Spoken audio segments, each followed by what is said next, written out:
नमस्कार, स्वागत है आप सभी का। आपके साथ मैं हूं मोनिका सिंह। उत्तराखंड बोर्ड 10वीं 12वीं के नतीजे घोषित हो चुके हैं। 10वीं में प्रियांशी और 12वीं में पीयूष ने टॉप किया है। 10वीं में 89.14 और 12वीं में 82% से ज्यादा बच्चे पास हुए हैं। वहीं मुख्यमंत्री ने परीक्षाओं में उत्तीर्ण छात्रों को बधाई दी है। 2 लाख से ज्यादा छात्र परीक्षा में शामिल हुए थे।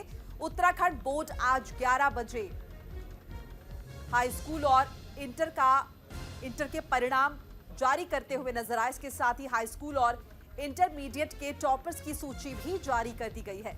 छात्र अपने परिणाम और आधिकारिक रिजल्ट पोर्टल पर देख सकते हैं। 10वीं की परीक्षा में जेबीएस राजकीय इंटर कॉलेज गंगोली हाट की प्रियांशी 100% अंक लेकर टॉप किया है उन्होंने। वहीं 12वीं बोर्ड परीक्षा में विवेकानंद राजकीय इंटर कॉलेज रानीधारा हल्द्वानी के पीयूष और सुयाल, सरस्वती विद्या मंदिर कॉलेज हल्द्वानी की कंचन जोशी संयुक्त रूप से 97% से ज्यादा अंक लेकर मेरिट में पहला स्थान प्राप्त करते नजर आए। इस बार 10वीं का परिणाम तकरीबन 90% और 12वीं की अगर रिजल्ट की बात करें तो 82% से ज्यादा रहा है। वहीं सीएम धामी ने परीक्षाओं में पास हुए छात्रों को बधाई दी है, शुभकामनाएं दी है। तो रिजल्ट जारी हो चुके हैं। उत्तराखंड में 10th और 12th के उत्तराखंड बोर्ड के रिजल्ट जो है वो जारी हो चुके हैं। और देखिए 10वीं में प्रियांशी रावत ने टॉप किया है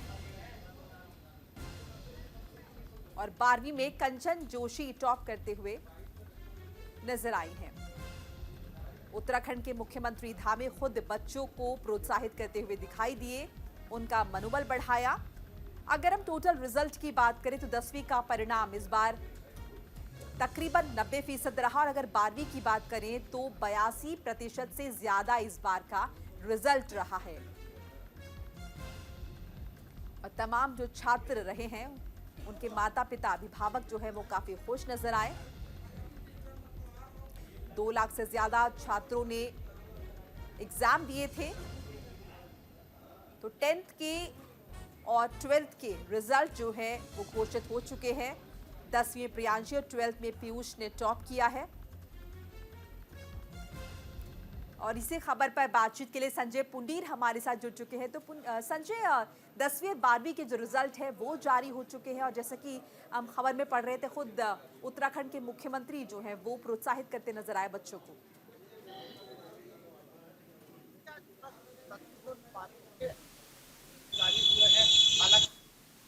बच्चों ने बेहतरीन प्रदर्शन किया है, जिसके बाद उत्तराखंड के मुख्यमंत्री पुष्कर सिंह धामी ने भी उन्हें आशीर्वाद दिया है।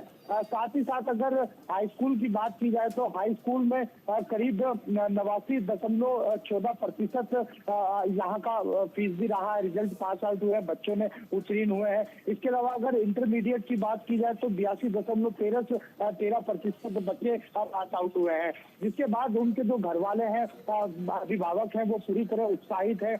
मोहल्ले पड़ोस में एक दूसरे को मिठाई भी खिला रहे हैं। साथ ही साथ बच्चों का बेहतरीन प्रदर्शन को देखते हुए जो सीएम धामी है वो भी लगातार बधाइयां दे रहे हैं। उनके ट्विटर पे भी हमने देखा है कि किस तरह से बच्चों के उज्जवल भविष्य की कामना की है और उन्हें आशीर्वाद दिया है। संजय, किसी तरह की प्रोत्साहन राशि भी क्या बच्चों को दी जाएगी कुछ इनाम के तौर पर, जिससे उनका मनोबल और ज्यादा बढ़े, चाहे वो स्कूल की तरफ से हो, प्रशासन की या फिर सरकार की तरफ से हो? देखिए, बच्चों के भविष्य को लेकर पहले ही राज्य सरकार कई ऐसे कदम उठा रही है, क्योंकि हमने देखा है कि उत्तराखंड ऐसा राज्य है, उसमें खेल जगत की बात की जाए या फिर तमाम जो कंपटीशन होते हैं उनमें सरकार हर संभव मदद छात्र छात्राओं की करती है। और जिस तरह से बच्चे इस बार अच्छा रिजल्ट यानी उनका अच्छा बेहतरीन प्रदर्शन रहा है, इसको लेकर भी सीएम ने कहा है कि उनके लिए जो हर संभव मदद होगी, आगे भविष्य में बढ़ने के लिए उन्हें हर संभव मदद उनकी की जाएगी। साथ ही साथ जिस तरह से हमने देखा है कि खासकर अगर हरिद्वार की बात की जाए तो यहाँ पर भी कई विद्यालयों में ऐसे टॉपर छात्र हैं जिनको लेकर भी कहीं ना कहीं सीएम धामी ने उनकी सराहना की है। इसके अलावा देहरादून, उधम सिंह नगर, अल्मोड़ा में जिस तरह से छात्र छात्राओं का बेहतरीन रिजल्ट रहा है तो उन बच्चों को भी आशीर्वाद दिया है। जी संजय, अगर पिछली बार की तुलना करें हम और इस बार के रिजल्ट की बात करें तो इस बार के रिजल्ट को किस तरह से देखा जाएगा? देखिए, लगातार ही हम देखते हैं कि बच्चों के हर संभव जिस तरह से सरकार इस तरह इनको बढ़ावा देती है, तमाम जो प्रयास सरकार करती है, तो कहीं ना कहीं छात्र छात्राओं का मनोबल बढ़ता है। और इस बार जिस तरह से बच्चों का बेहतरीन भविष्य के लिए कामना की, साथ ही साथ जो रिजल्ट प्रतिशत भी है वो भी कहीं ना कहीं अच्छा देखने को मिला है। जी चलिए, शुक्रिया संजय, तमाम जानकारी बातचीत के लिए आपका। तो रिजल्ट जारी हो चुके हैं 10th के और 12th के भी, और लगातार अच्छा प्रदर्शन जो है उत्तराखंड के छात्र छात्राओं का देखने को मिल रहा है। और खुद उत्तराखंड के मुख्यमंत्री पुष्कर सिंह धामी जो है वो भी छात्र छात्राओं को प्रोत्साहित करते हुए दिखाई दिए। तो उत्तराखंड में विधानसभा उपचुनाव की तैयारी जोरों पर है। लोकसभा के बाद बद्रीनाथ और मंगलौर में उपचुनाव होने हैं। बीजेपी ने नियुक्त किया है चुनाव प्रभारी। बद्रीनाथ सीट के लिए विजय का परवान बने हैं प्रभारी। मंगलौर सीट के लिए अजीत चौधरी को बनाया गया है प्रभारी। प्रदेश महामंत्री आदित्य कोठारी ने जानकारी साझा की है। उत्तराखंड में बीजेपी और कांग्रेस समेत अन्य राजनीतिक दलों का भी चुनावी इम्तिहान खत्म नहीं हुआ है। लोकसभा चुनाव का मतदान निपटने के बाद अब उनके सामने विधानसभा की 2 खाली सीटों पर होने वाले उपचुनाव की बड़ी चुनौती है। इसके साथ ही साथ उन्हें निकाय चुनाव की तैयारी भी करनी है।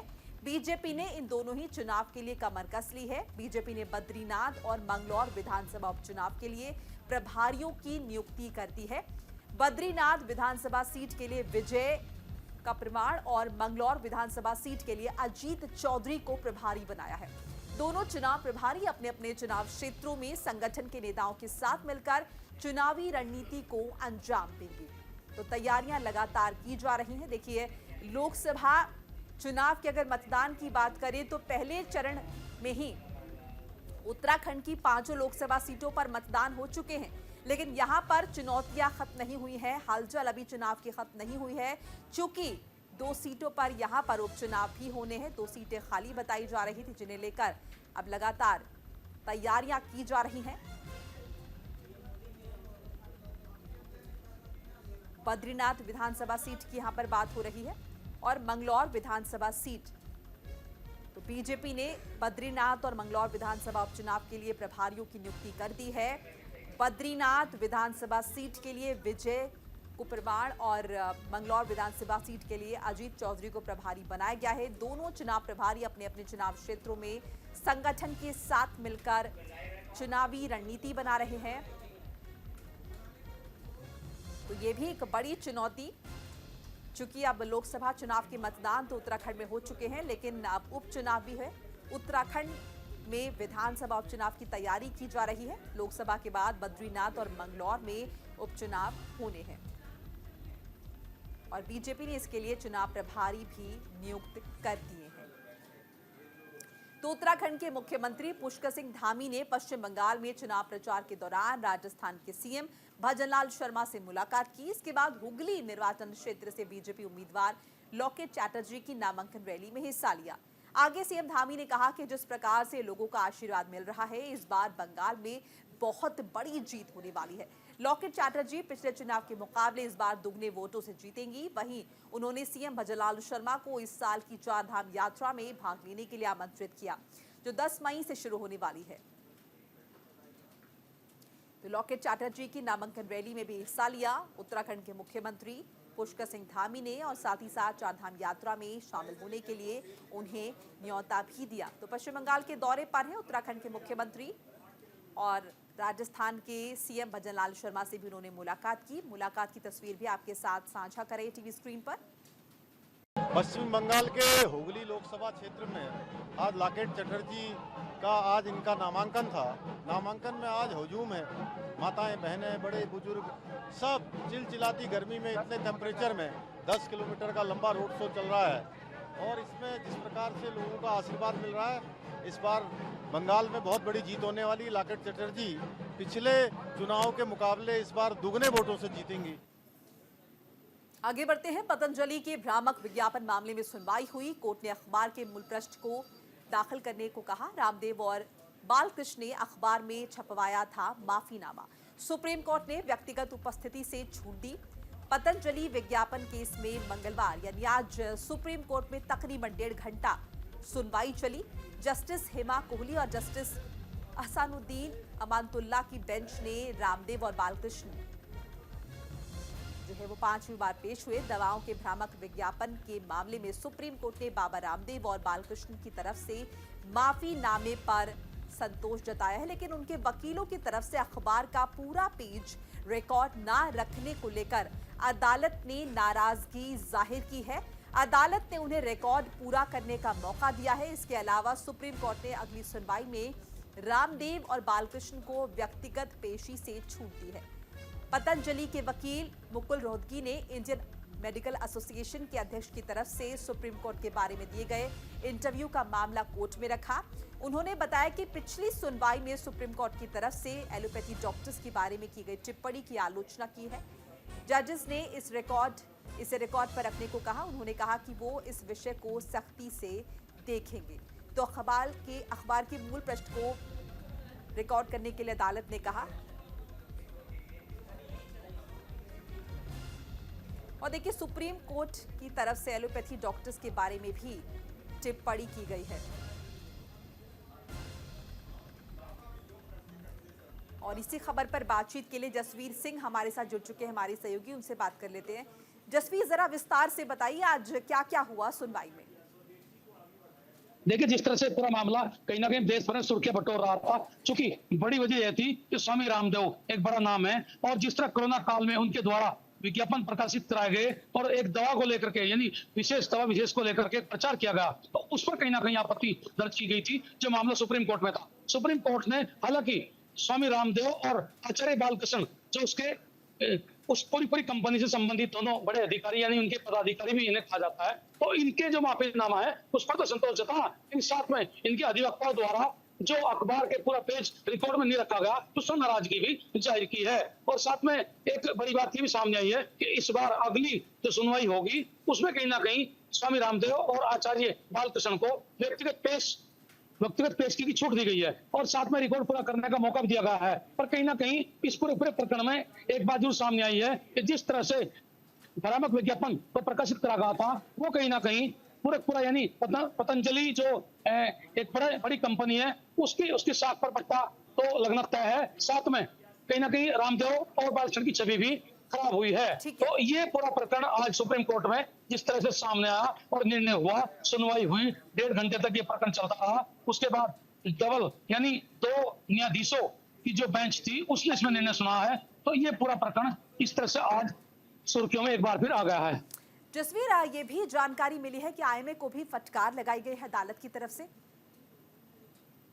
जी, फटकार लगाई गई है और साथ में कहा गया कि ये जिस तरह से प्रस्तुति की गई थी उसमें कहीं ना कहीं जो कमियां थी, जो त्रुटियां थी, उन्हें इस तरह से प्रकाशित नहीं करना चाहिए था। तो तब जाकर के अधिवक्ताओं ने अगली तारीख जो दी गई है उस पर स्वामी रामदेव और बालकृष्ण को व्यक्तिगत पेश होने की छूट दी गई है। साथ में जो अखबार का यानी जो माफीनामा अखबार के फ्रंट पेज पर छपा गया है, उसका पूरा रिकॉर्ड रखने के निर्देश भी दिए हैं, यानी इतना समय दे दिया है कि उसे पूरा कर सकते हैं। ठीक है, और राज्य सरकार को लेकर क्या कुछ कहा है जसवीर, जरा ये भी बताइए।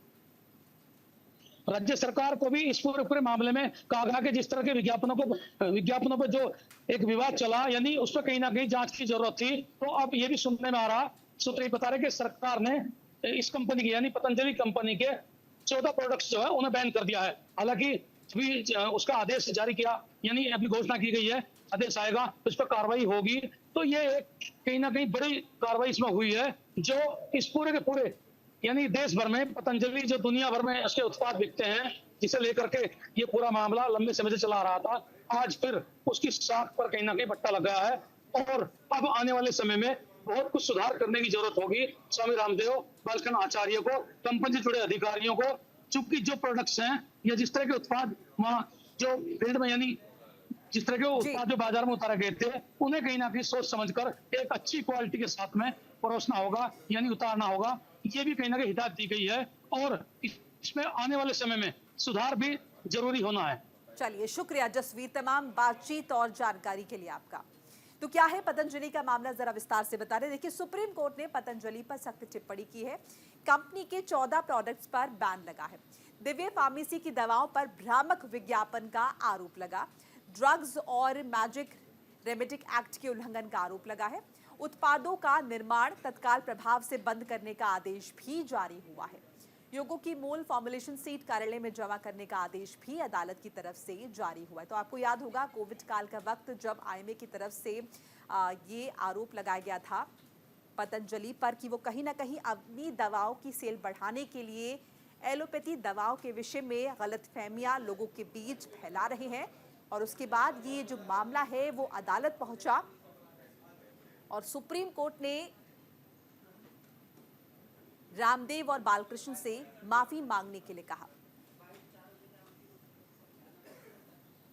और उत्तराखंड के जंगलों में पिछले कई दिनों से आग ने तांडव मचाया हुआ है। खासकर कुमाऊं क्षेत्र को देखा जाए तो अल्मोड़ा, नैनीताल, पिथौरागढ़ के जंगलों में आग को लेकर हर कोई चिंतित है। अब खबर पिथौरागढ़ जिले से आ रही है। यहां गणाई गंगोली क्षेत्र की बिजली आपूर्ति 48 घंटे बाद भी बहाल नहीं हो पाई है और सैकड़ों गांव अंधेरे में जीवन जी रहे हैं। बिजली न होने की वजह से गणाई क्षेत्र के लोगों को अंधेरे में रात गुजारनी पड़ रही है। बता दें कि प्रदेश में पहाड़ों पर जंगल धधक रहे हैं। पिथौरागढ़ के गणाई क्षेत्र में एक जलता चीड़ का पेड़ बिजली की लाइन पर गिर पड़ा, जिस कारण बिजली आपूर्ति ठप हो गई। 48 घंटे बाद भी इसे ठीक नहीं किया जा सका। बिजली न होने की वजह से लोगों को दिक्कतों का सामना करना पड़ रहा है।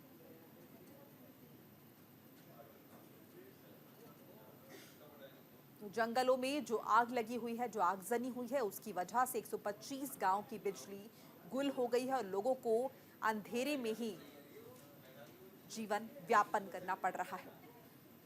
अंधेरा छाया हुआ है पहाड़ों में।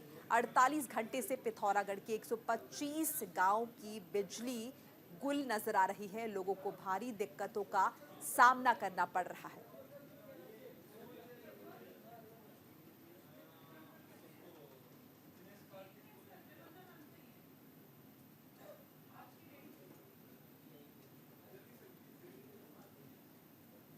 और रील बनाने का नशा युवाओं में खूब फल फूल रहा है। सोशल मीडिया पर फेमस होने के लिए युवा किसी भी हद तक जाने से नहीं चूक रहे, चाहे उसका कोई भी अंजाम क्यों ना भुगतना पड़ जाए। और ऐसा एक मामला रुड़की की सोलानी पार्क स्थित रेलिंग पुल पर है, जहां एक युवक चलती कार थार की छत पर खड़े होकर फोन पर बात करते हुए दिखाई दे रहा है, जिसका वीडियो सोशल मीडिया पर वायरल हो रहा है। जानकारी के मुताबिक युवक रील सोशल मीडिया पर फेमस होना चाहता था और इसी के लिए देखिए वो रील बना रहा था। वहीं सोशल मीडिया के जरिए पुलिस की नज़र वीडियो पर पड़ी, जिसके बाद पुलिस ने युवक के खिलाफ ऑनलाइन चालान करते हुए कार्रवाई की है। पुलिस का कहना है कि ऐसे मामलों पर लगातार कार्रवाई की जा रही है। जल्द ही युवक को हिरासत में लिया जाएगा और कार्रवाई करते हुए कार को सीज भी किया जाएगा। तस्वीरें आपको दिखा रहे हैं, युवक स्टंट कर रहा है और यही वीडियो वायरल हुआ है और यही युवक की मंशा भी थी कि वीडियो वायरल हो जाए, ये रील वायरल हो जाए। लेकिन अब देखिए रील बनाना और इस तरह से वीडियो वायरल करना युवक को महंगा पड़ गया है, क्योंकि चलती गाड़ी की छत पर युवक सवार था, स्टंट कर रहा था, जो कहीं ना कहीं उसकी जान को जोखिम डाल रहा था। और एक गलत उदाहरण आम लोगों के बीच, जिसके बाद पुलिस की तरफ से कहा गया है कि कार्रवाई कर ली गई है, जल्द ही युवक को हिरासत में ले लिया जाएगा। लगातार इस तरह की कार्रवाई पुलिस की तरफ से की जा रही है। पुलिस ने युवक के खिलाफ ऑनलाइन चालान करते हुए कार्रवाई कर दी है और युवक का स्टंट करते हुए वीडियो वायरल हो चुका है। चलती थार की छत पर युवक स्टंट कर रहा था और मंशा थी कि ये जो वीडियो है ये वायरल हो जाए। चलिए वीडियो तो वायरल हो गया, लेकिन उसके बाद पुलिसिया कार्रवाई भी युवक पर हो गई है और जल्द ही युवक को हिरासत में लिया जाएगा और साथ ही साथ कार को भी सीज किया जाएगा पुलिस की तरफ से। तो प्रशासन लोगों से लगातार कार्रवाई कर रहा है, माफ कीजिएगा, लगातार अपील कर रहा है कि अगर इस तरह की हरकतें वो करेंगे तो कार्रवाई की जाएगी। और कहीं ना कहीं आप अपनी जान को भी जोखिम में डाल रहे हैं अगर इस तरह के स्टंट आप कर रहे हैं। कार की छत पर सवार होकर फोन पर बात,